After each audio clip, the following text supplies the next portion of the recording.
Nice people think they win. They help everyone. They avoid conflict. They sacrifice themselves. And they lose every time. The most respected people?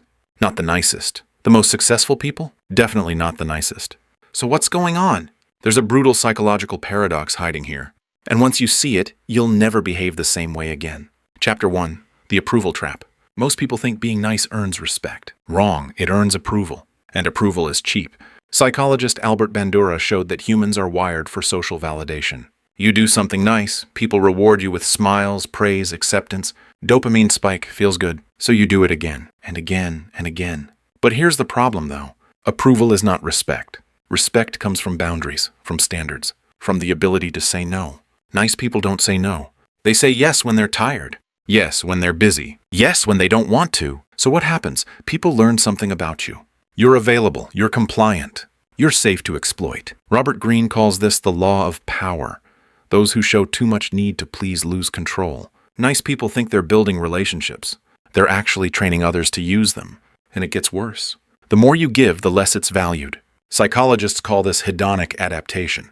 People get used to your kindness. What was once generous becomes expected, then demanded. Now you're not appreciated. You're obligated. That's the trap. Chapter 2.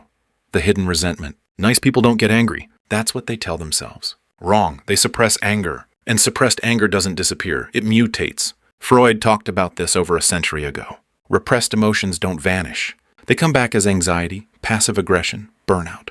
Ever notice this? You help someone. They don't appreciate it. You smile, say it's fine. But inside, you're irritated, frustrated, exhausted. That's the paradox. Nice people give to feel good. But over time, they feel worse than everyone else. Because their kindness isn't honest. It's transactional. I'll be nice so people like me. And when that deal breaks, you feel betrayed. But here's the uncomfortable truth. Nobody agreed to that deal except you. But here's the problem, though. Even if you realize this, you still keep doing it. Why? Chapter 3. The fear of rejection. At the core of being too nice is fear. Fear of conflict, fear of being disliked, fear of losing connection.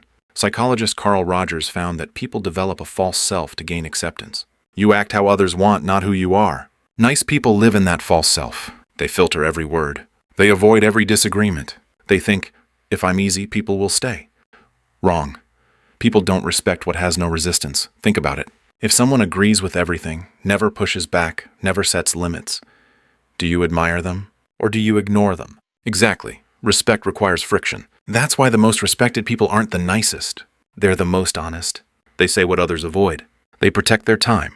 They walk away when needed. Nice people can't do that, so they stay stuck. But here's the problem, though. If you stop being nice overnight, you'll crash your relationships. So what's the solution? Chapter 4. Strategic kindness. You don't need to become cold. You need to become selective. There's a difference. Research in social psychology shows that high-status individuals aren't less kind. They're just more controlled with it. They choose when to give. They choose who to help. They don't give automatically. That's power. Rule 1. Stop automatic yes pause every time. Your brain wants to respond instantly. Don't. That pause alone rewires your behavior. Rule 2. Replace niceness with honesty. Instead of saying what sounds good, say what's true. Not aggressively, not emotionally, just clearly. I can't do that. I don't agree. I need time. Simple, direct, powerful. Rule 3. Let people feel uncomfortable. This is where most people fail. You think discomfort means something is wrong. Wrong. Discomfort is the price of respect. Eric Berne, the psychologist behind transactional analysis, showed that authentic relationships require tension. Without it, you get shallow interactions. Nice people avoid tension, so they get shallow everything. Relationships, respect, influence, all of it. So here's the paradox.